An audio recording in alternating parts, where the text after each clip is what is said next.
This is TradeFlow News, bringing you relevant news and insights from around the world. TradeFlow News, enabling trade for SMEs and economies worldwide. These are some of the key topics that we will be looking into in today's program.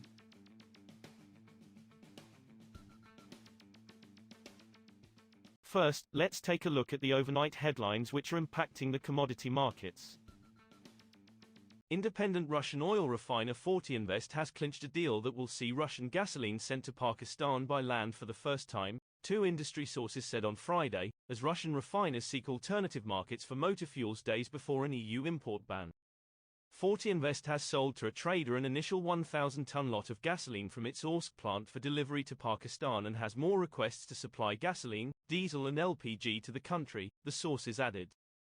The refined products will be shipped from the Orsk refinery in Russia's Orenburg region near the Kazakhstan border to Afghanistan by rail and reloaded into tank trucks for delivery to Pakistan, as Russia and Pakistan don't have direct rail connections, the sources said. Oil prices settled lower on Friday, making their weekly finish flat to lower, as indications of strong Russian oil supply offset better than expected U.S. economic growth data, strong middle distillate refining margins and hopes of a rapid recovery in Chinese demand. Brent futures settled down 81 cents, or 0.9%, at $86.66 per barrel, up just 3 cents from last week's settlement.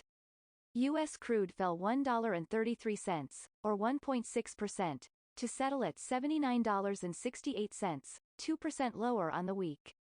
Oil loadings from Russia's Baltic ports are set to rise by 50% this month from December as sellers try to meet strong demand in Asia and benefit from rising global energy prices, traders said and Reuters calculations showed.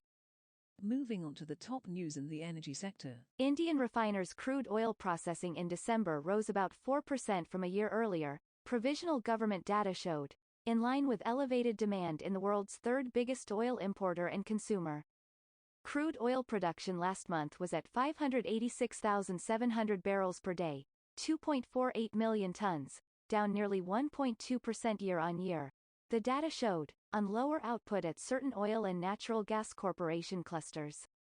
Crude oil imports rose meanwhile to a 5-month high on refiners stocking up on cheaper Russian fuel amid a steady increase in consumption in the country.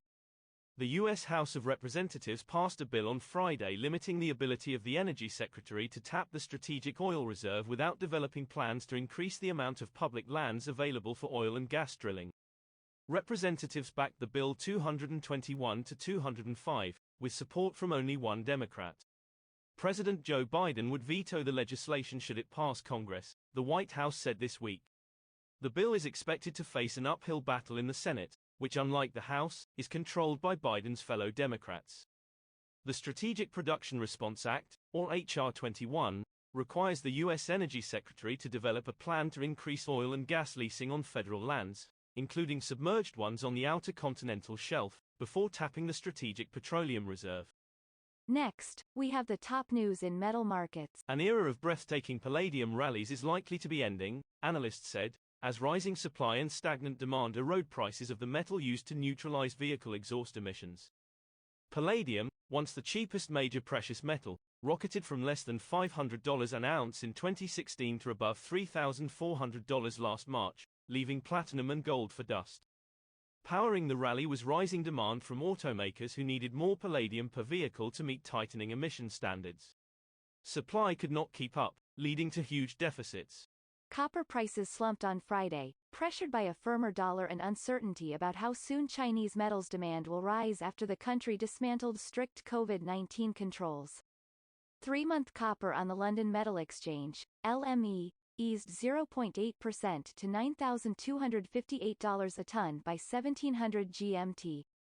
U.S. COMEX copper futures dropped 1.3% to $4.21 a lb. Copper has been mostly flat this week as markets in top metals consumer China were closed for the Lunar New Year holiday, but has rallied by 12% so far this year.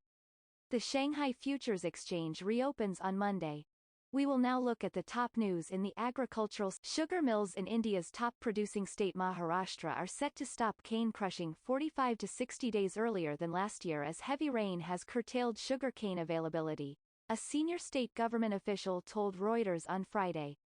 The western state of Maharashtra, which accounts for more than a third of the country's sugar output, could produce 12.8 million tons of sugar in the 2022-23 marketing year that began on October 1, down from an earlier forecast of 13.8 million tons, Maharashtra's sugar commissioner Shekhar Gaikwad said. Lower sugar output could prevent the world's second biggest exporter from allowing additional exports, potentially supporting global prices, and allowing rivals Brazil and Thailand to increase their shipments. That is all for today's news on commodity markets. Stay tuned to TradeFlow News as we continue to provide you with more updates. We also invite you to follow us on Twitter at TradeFlow News, which allows you to watch our program on your mobile device or desktop to receive information from there.